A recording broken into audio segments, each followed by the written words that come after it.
Je suis vraiment ravi de vous apporter cette nouvelle série des Béatitudes, dans laquelle j'explique que le bonheur est en vous. Les gens cherchent le bonheur partout à l'extérieur. Mais Jésus a dit, béni vous êtes, heureux vous êtes. Et vous allez voir ce que je veux dire en regardant et en suivant cette série. J'espère que vous n'allez pas manquer aucun des messages.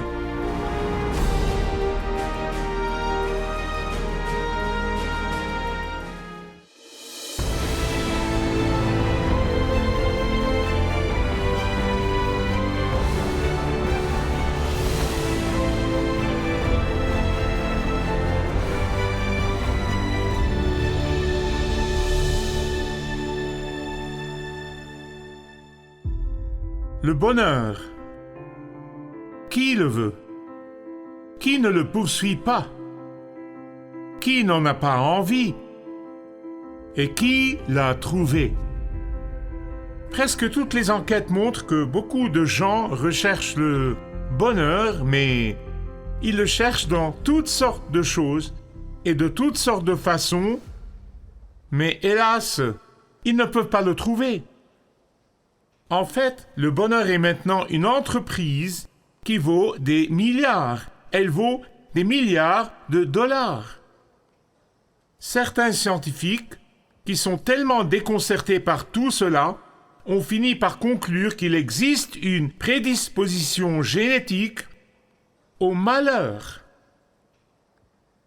Il y a des gens, en fait, qui veulent que les autres les rendent heureux. Ils veulent que leur partenaire les rende heureux. Ils veulent que leur patron les rende heureux. Ils veulent que l'Église les rende heureux. Ce n'est pas étonnant qu'ils ne trouvent pas le bonheur.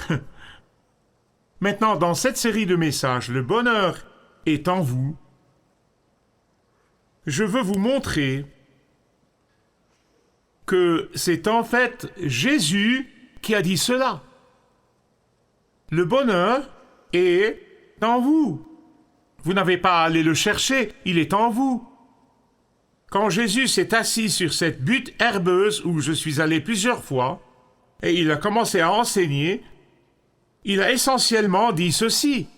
Il a dit que le bonheur n'est pas une condition extérieure qu'il faut travailler dur pour l'obtenir.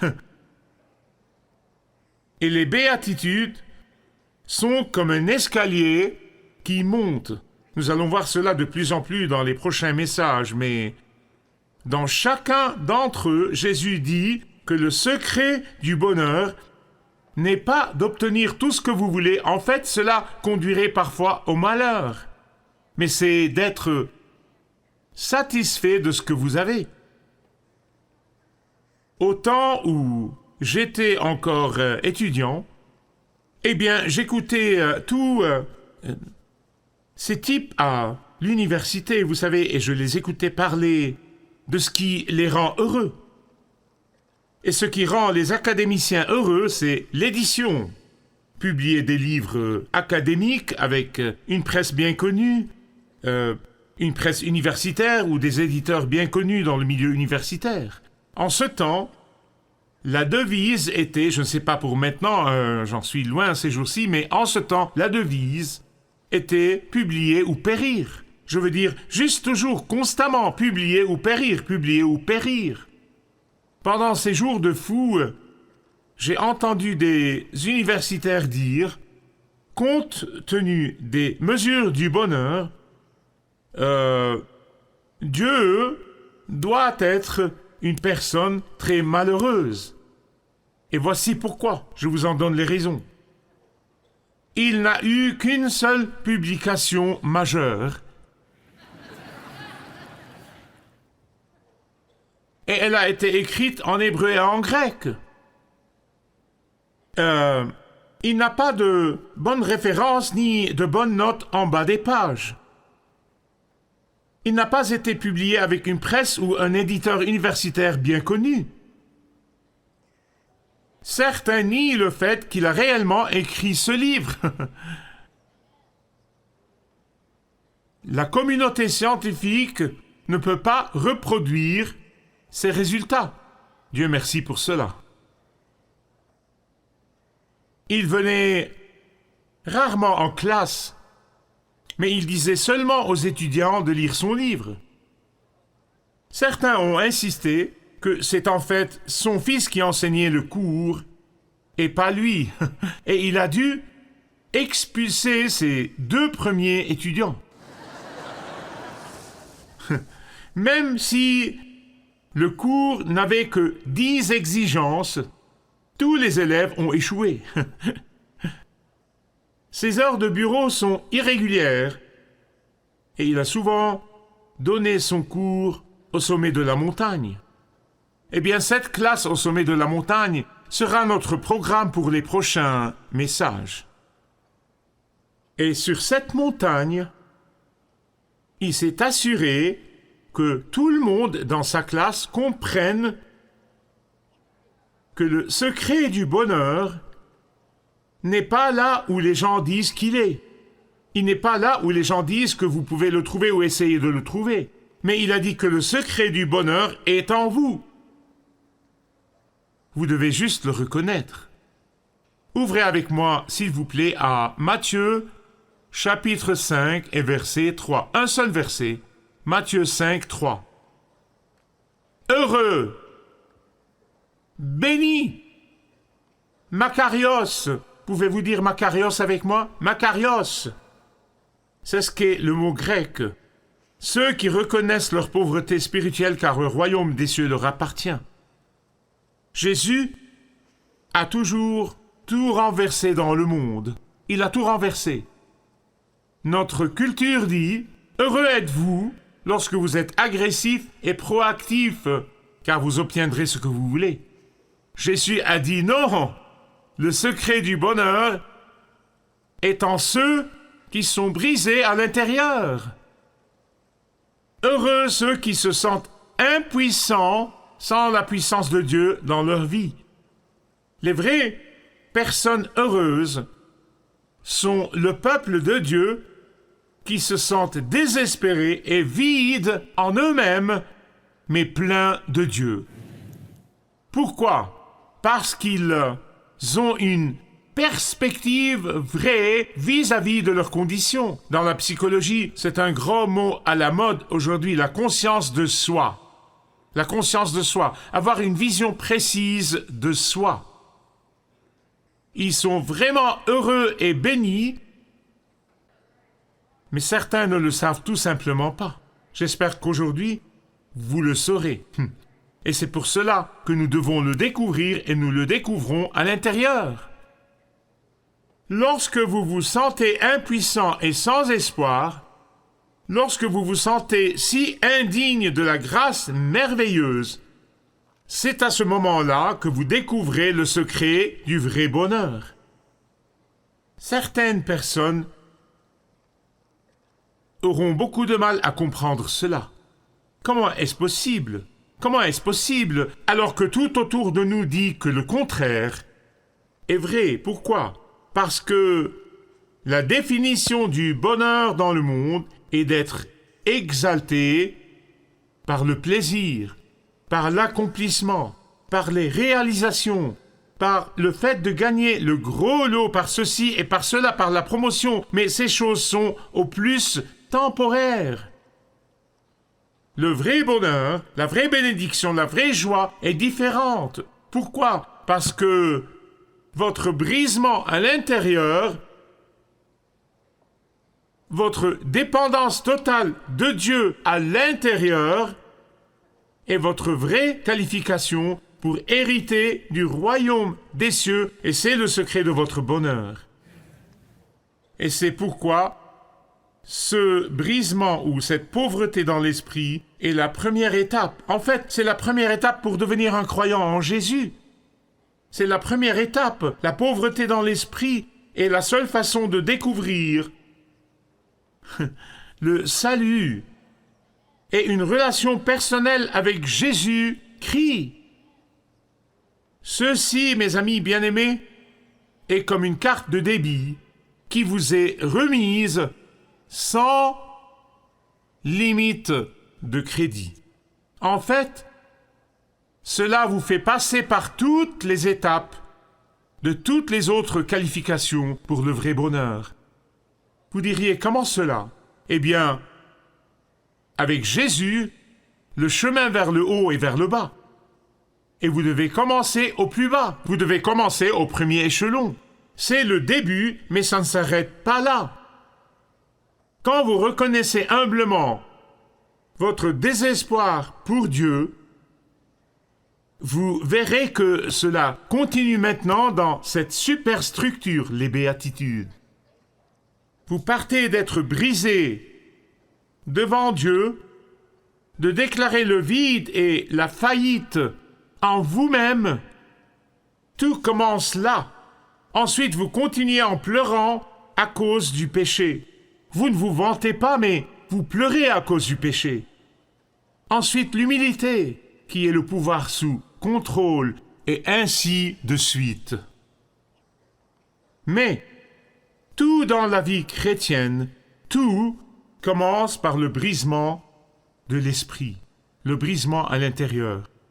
Il y a autre chose ici que je ne veux pas que vous manquiez. Pourquoi le fait d'être brisé à l'intérieur ou être pauvre dans l'esprit est-il le premier échelon de l'échelle?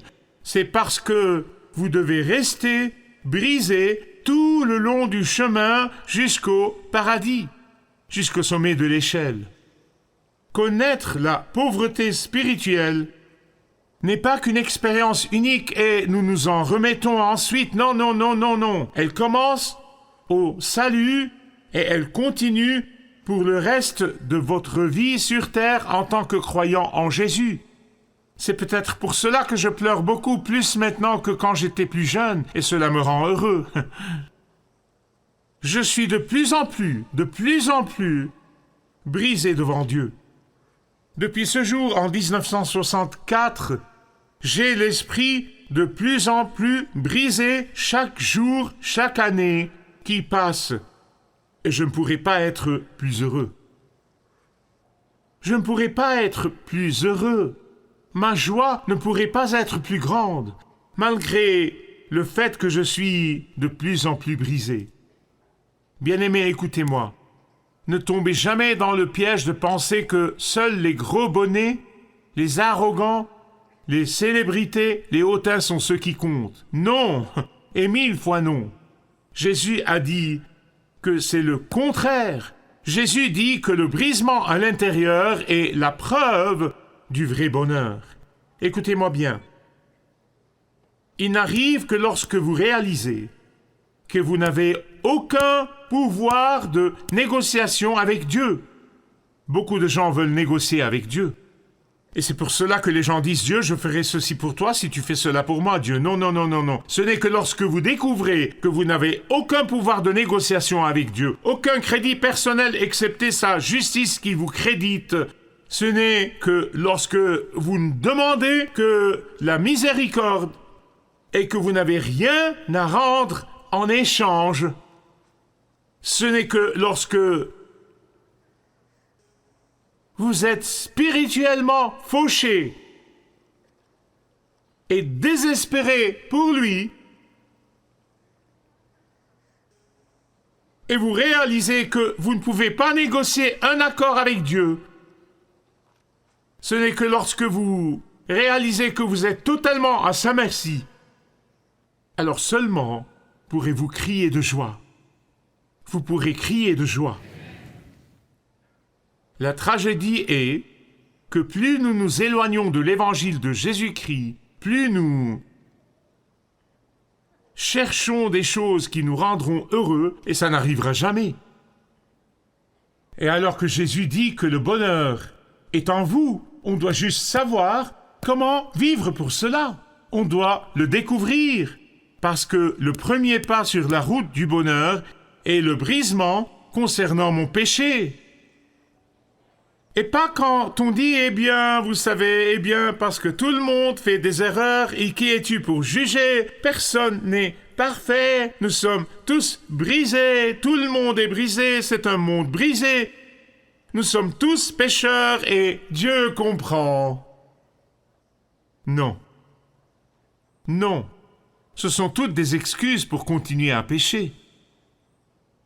Mais ce que vous faites à ce sujet est ce qui vous apportera le bonheur ou le manque de bonheur. Le genre de bonheur qu'ils veulent vous présenter, et ils veulent que vous soyez dépendant de ce qu'ils vous présentent, et comme de l'eau salée, a dit Jésus. Plus vous buvez de cette eau, plus vous avez la gorge desséchée, et vous en prenez plus, et vous n'arrivez pas à vous arrêter. Mais l'eau de vie que Jésus donne produit de l'intérieur de vous une fontaine d'eau vivante. Rien ne vous rendra heureux, excepté la pauvreté spirituelle. Béni, heureux, fortuné, Makarios sont ceux qui reconnaissent leur pauvreté spirituelle, car le royaume des cieux leur appartient. Question. Donc, qu'est-ce que la pauvreté spirituelle? Qu'est-ce que la pauvreté spirituelle? Merci de l'avoir demandé, car je veux vraiment répondre à cela. Et je veux l'expliquer parce que parfois l'utilisation du mot pauvre est vraiment, quand nous voyons la façon dont nous l'utilisons aujourd'hui et la façon dont il était utilisé à l'époque de Jésus, c'est très différent. Parce qu'aujourd'hui, quelqu'un qui n'a pas d'argent, qui est sans abri, c'est quelqu'un qu'on appelle pauvre. Il est pauvre. Ou si quelqu'un a de mauvais résultats à l'école, on dit, eh bien, sa performance est pauvre. Ou si la santé de quelqu'un se détériore, nous disons « Oh, le pauvre !» N'est-ce pas? C'est ainsi que nous utilisons le mot. Mais la pauvreté spirituelle ne signifie pas que cette personne va mal spirituellement. Cela ne signifie pas du tout cela. Si quelqu'un ne prie pas, ne passe pas de temps avec Dieu, dans la parole de Dieu, ne fait rien pour Dieu et dit, eh bien, il est... Non.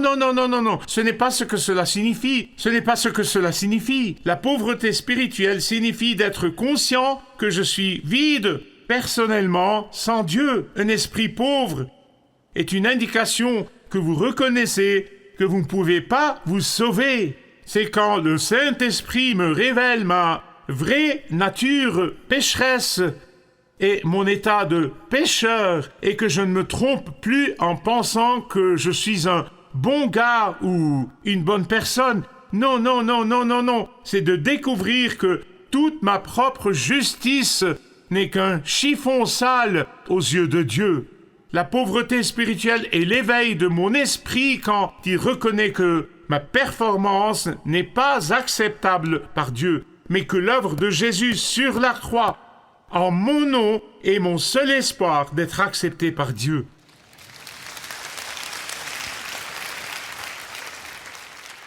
La pauvreté spirituelle, c'est quand je reconnais que sans Jésus,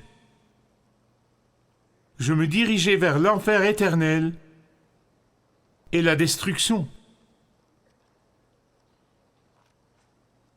Il y a autre chose que je ne veux pas que vous manquiez. Cela ne signifie pas que lorsque vous venez à Jésus, en confessant votre péché, en vous repentant et en le recevant comme votre seul Sauveur et Seigneur, en confessant votre pauvreté d'esprit, qui vous donnera le bonheur. Le voici? Non. La pauvreté spirituelle est le bonheur parce que la récompense est le ciel pour cette pauvreté spirituelle. Écoutez-moi, le bonheur est une conséquence, pas une récompense. Le roi du royaume n'accorde pas de cadeaux pour vous rendre heureux, mais il crée plutôt les conditions en vous pour vous permettre de découvrir le bonheur et le contentement. Écoutez-moi, le bonheur est un travail intérieur. Pouvez-vous dire cela avec moi? Le bonheur, pas extérieur. Le bonheur a des racines profondes, pas des circonstances extérieures. Comment cela marche-t-il? Vous ne trouverez pas le bonheur dans le mariage. Salut! Oh, je sais que les gens disent, si je me marie, si j'épouse la bonne personne, je serai heureux. Laissez-moi vous dire quelque chose. Vous ne trouverez pas le bonheur dans le mariage. Vous amenez le bonheur dans le mariage. Vous ne trouverez pas le bonheur dans le travail, aussi bon qu'il soit. Vous amenez le bonheur au travail. Vous ne trouverez pas le bonheur dans l'église. Non, vous amenez le bonheur à l'église. Puis-je avoir un amen? Et si vous voulez être gouverné par le roi, commencez et continuez à confesser votre brisement devant lui. Continuez à confesser votre pauvreté spirituelle sans Dieu. Persévérez, persévérez. Ceux qui sont pauvres spirituellement sont ceux pour qui l'orgueil de la volonté, l'orgueil de l'intellect et l'orgueil du cœur se plient devant le roi. La pauvreté spirituelle provient de l'acte même de soumission. Voici le secret du bonheur continu. J'arrive vers la fin du message. Voici le secret du bonheur continu. Parce que ces exaltations que vous ressentez à cause de certaines circonstances, elles vont et elles viennent. Je parle du bonheur continu. Voulez-vous connaître le secret du bonheur continu? Le voulez-vous? Restez brisés devant Dieu. Ne vous éloignez pas de ce brisement pour passer aux pleurs sur vos péchés dans la béatitude suivante. Non, non, non, non, non. Restez brisés tout le long du chemin jusqu'au bout. Restez brisés. En fait, dans mon cas, comme je vous l'ai déjà dit, ce brisement a commencé il y a plus de 50 ans. Il devient de plus en plus profond à mesure que j'avance sur le chemin. Mais dans ce brisement, j'ai découvert un contentement et une joie inexplicables. Une dernière chose que je vais vous dire avant de conclure. Le brisement est la fondation. C'est le début. Mais continuez. Le reste des béatitudes s'appuie sur cette fondation. Elle construit sur cette fondation, cette superstructure. La récompense pour le brisement est la même que celle de la persécution. Quand vous rentrez chez vous, lisez-le attentivement. Elle est pareille à celle d'être persécuté à cause de Christ. Avez-vous remarqué pourquoi? Je vous dirai pourquoi. Parce que le paradis est ce qu'il y a de meilleur. Le paradis est ce qu'il y a de meilleur. Le paradis est au-delà de toute description. Le ciel est plus que nous pourrions imaginer. Le ciel est votre plus grand héritage.